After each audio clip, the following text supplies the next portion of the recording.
know what? I just checked my weight in the morning and I'm pretty much embarrassed to say this. So in my last vlog, I mentioned that I wanted to keep myself accountable and try and go on a cut. Well, it's happening. So here's what happened. I checked my weight in the morning. It wasn't a pretty sight. I'm currently at the heaviest weight I've been in a pretty long time. I've decided that, you know what, today is the day that I start laying the foundations for this cut. This cut isn't going to be a quick and fast cut. I want this cut to be sustainable, slow and easy. It should feel like I'm not really on a cut. There are a couple of guidelines that I want to go through. But before we talk about that, let's talk about where I'm at right now. So in the morning, I woke up and I took my weight. Turns out, I am 90.8 kilos. And that's the heaviest I have been since 2019. The last time I went for a cut, I managed to go down from 99.5 kilos all the way down to as low as 81.3 kilograms. And now, of course, you can imagine my shock when I stepped on the weighing scale today. I didn't expect to be 90.8 today. I always thought I was 89.5. But the scale don't lie, and here we are now. And that's how we end up where we're at today. So here's the plan. Let's first talk about training. Now, in terms of training, it doesn't really matter how you train, what style of training you do.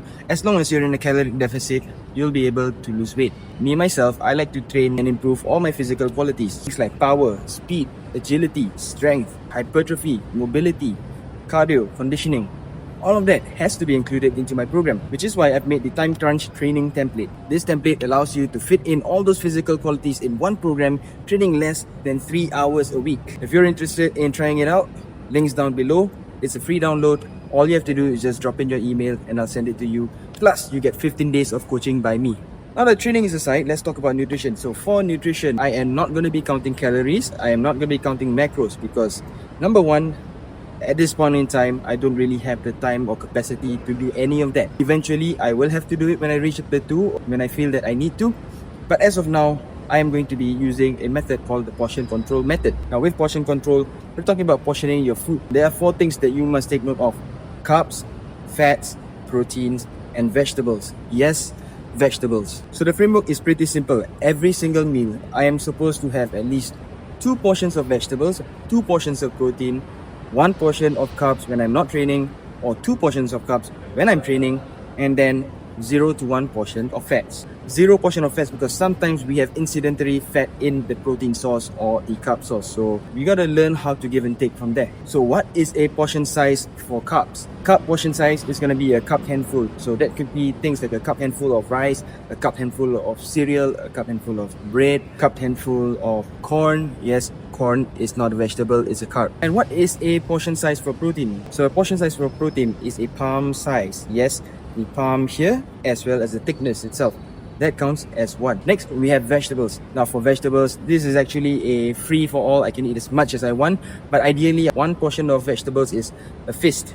So 2 portions is 2 fists.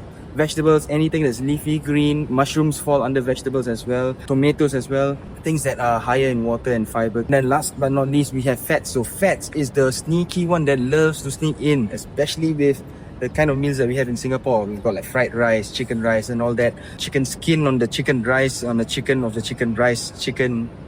You know what I'm trying to say. We have some portion for that. Now, because fat may come in through sneaky ways, things like chicken rice is filled with fat. You'll have to make some sacrifices and remove the skin of the chicken. So you gotta be kind of smart to try and balance it out. So if your carb portion seems to be a little bit more oily, then you cannot have additional fats in that meal. If your protein source is a little bit oily, you can't have an extra fat portion in that meal as well. Easy, right? So how do I ensure that this is gonna work? Well, it's pretty simple. All I have to do is just track my weight every single day, watch for the changes. If I'm losing way too much, then increase my carb portions a little bit. If I'm losing way too little, then I'll have to reduce. That way, it's a pretty intuitive way of eating rather than counting every single calorie and macro. Now, obviously, there will be a point where I need to be a little bit more precise with what I eat.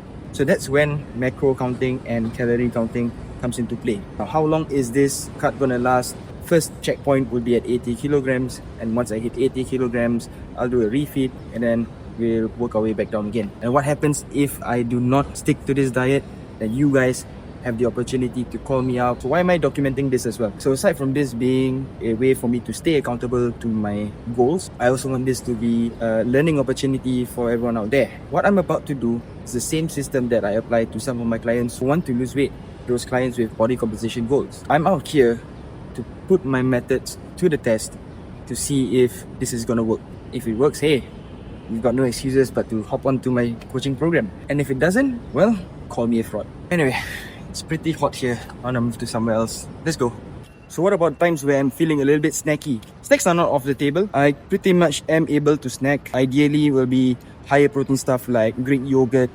It can be protein shakes, can be protein bars, and the occasional gummy bear. But if I were to pick something that's a little bit unhealthy, there is a way for me to damage control. So if and when I want to eat something that is a little bit sweet or unhealthy-ish, I'm gonna use this thing called habit stacking. So what is habit stacking? So let's say for example, if I want to eat gummies, I love gummies, I'm allowed to eat that gummy, but all I have to do is just stack it with a healthier snack option. So basically that means I can have a small pinch of gummies together with a high protein snack, something like a Greek yogurt or a protein shake. Or if I feel like having some kind of sweet drinks, I'm allowed to have diet soda. And when it comes to coffee, as you all know, I love my coffee, cannot survive without coffee. I'm allowed to have black coffee, and if I want to have some kind of latte, I should go for a lower calorie option like almond milk, soy milk. I don't like soy milk, or oat milk, or even low fat milk. But of course, I'm fine with black coffee. If you don't like black coffee, you're not a coffee lover. As you can see, it's not too restrictive, it's not too lax as well. All I have to do is just make sure that I stick to the diet about 80% of the times, and about 20% of the time I am able to stray away from the diet a little bit, enjoy a little bit of food,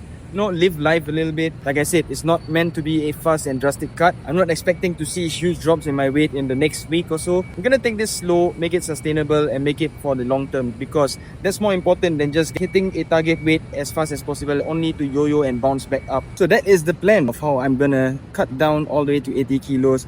You guys are going to be my accountability partners, and I am going to stick to this plan until I hit my goal weight, no matter how long it takes. And if I don't do it well, or I don't make it, at the end of the day, I want you guys to call me out. Nothing's going to stop me. I'll see you guys in the next video.